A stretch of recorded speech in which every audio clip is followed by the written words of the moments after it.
Assalamualaikum warahmatullahi wabarakatuh. Alhamdulillahirabbil alamin. Asyhadu an la ilaha illallah wa asyhadu anna Muhammadar Rasulullah sallallahu alaihi wasallam. Para jamaah yang berbahagia, perkenalkan nama saya Dr. Rio Ajadi, spesialis penyakit dalam. Pada malam hari ini saya akan mencoba menyampaikan sedikit edukasi tentang COVID-19 yang nanti akan kita sampaikan secara berseri. Dan pada kesempatan pada malam hari ini, saya akan menjelaskan sedikit tentang bagaimana COVID-19 menular. Seperti kita ketahui bersama bahwa COVID-19 itu bisa menular dan sudah kita sering melihat pada media cetak, media elektronik, baik oleh otoritas, oleh tenaga medis tentang bagaimana cara penularannya. Jadi saya hanya menjelaskan penekanan sekaligus praktek di dalam jamaah nanti. Jadi COVID-19 menular dengan cara apa? Dengan cara droplet yang keluar, yang berisi virus, kemudian mengenai orang lain. Droplet itu sebenarnya apa? Droplet itu adalah suatu percikan ludah atau air atau apapun yang keluar dari mulut kita, dari hidung kita, dari batuk, ketika kita batuk, kita bersin atau kita berbicara, sehingga droplet tadi, percikan air tadi itu berisi virus, kemudian bisa terkena orang lain dan menyebabkan orang lain jadi terinfeksi virus. Itulah namanya droplet. Dan penularan COVID-19 itu bisa melalui cara langsung maupun tidak langsung. Kalau secara langsung seperti kita ketahui, misalkan ada orang dengan COVID-19 berbicara mengeluarkan droplet yang berisi virus kemudian terkena orang lain secara langsung, itu namanya penularan langsung.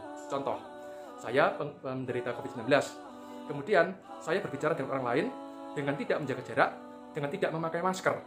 Kemudian saya berbicara, droplet saya keluar. Kemudian orang yang menjadi lawan bicara saya menghirup droplet tersebut, atau mungkin dropletnya masuk ke dalam mata, masuk ke dalam hidung, masuk ke dalam mulut dari lawan bicara saya.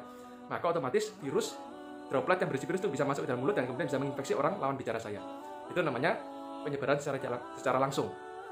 Kemudian cara kedua adalah cara tidak langsung. Nah, cara tidak langsung ini adalah cara yang lebih sulit dan lebih tidak disadari oleh masyarakat. Karena apa? Karena namanya tidak langsung, maka kita tidak menyadari hal itu. Bagaimana caranya? Caranya yaitu penyebaran droplet secara tidak langsung. Contoh, saya seorang penderita COVID-19. Kemudian saya berada di satu ruangan.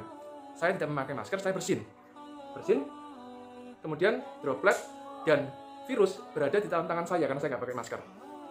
Setelah itu, tangan saya yang sudah terkontaminasi oleh droplet dan virus ini bisa memegang kemana-mana. Contoh, saya memegang meja, saya memegang gagang pintu, saya memegang buku, saya memegang colokan listrik atau apapun fasilitas umum lainnya.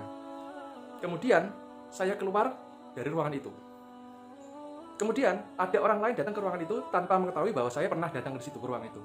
Saya mungkin keberadaan saya sudah entah kemana, tapi orang tadi datang ke ruangan yang pernah saya datangi. Kemudian orang itu datang memegang gagang pintu yang pernah saya pegang, memegang buku yang pernah saya pegang, memegang colokan listrik yang pernah saya pegang. Otomatis droplet atau virus tadi yang telah menempel di gagang pintu, di buku, di colokan listrik, dan lain-lain berpindah dari gagang pintu ke tangan orang yang memegang tadi tanpa dia sadari, karena dia tidak tahu kalau saya berada di sana tadi sebelumnya. Kemudian entah suatu ketika dia memegang mulutnya, mungkin dia mengucek-ucek mata, dia mengucek-ucek hidung, mengucek-ucek mulut, dan lain-lain, sehingga virusnya akhirnya masuk ke dalam mukosa mata, mukosa hidung, atau mukosa mulut. Akhirnya orang itu juga terkena terinfeksi COVID-19. Itulah cara penularan secara tidak langsung. Jadi tidak berlangsung bersamaan berhadapan dengan orang COVID-19, tapi dengan barang-barang yang terkontaminasi virus akibat orang yang terkena COVID-19, itu bisa menularkan virusnya.